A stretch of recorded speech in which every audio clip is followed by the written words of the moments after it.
Tudo bem com você?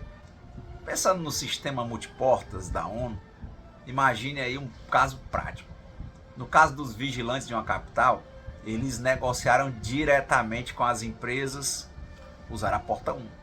Registraram um acordo no Ministério do Trabalho, porta 2. Foi feita uma cláusula que foi questionada, mas o MPT respeitou a Assembleia, porta 3. E por segurança, pediram arquivamento de uma ação coletiva que questionava alguns pontos que foram negociados e houve homologação pela Justiça do Trabalho, porta 4.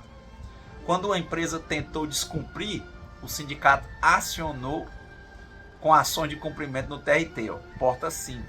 Tudo orquestrado. Essa é a sinfonia do sistema multiportas na prática da negociação coletiva sindical. Veja como eu posso ajudar mais em clovisrenato.com.br.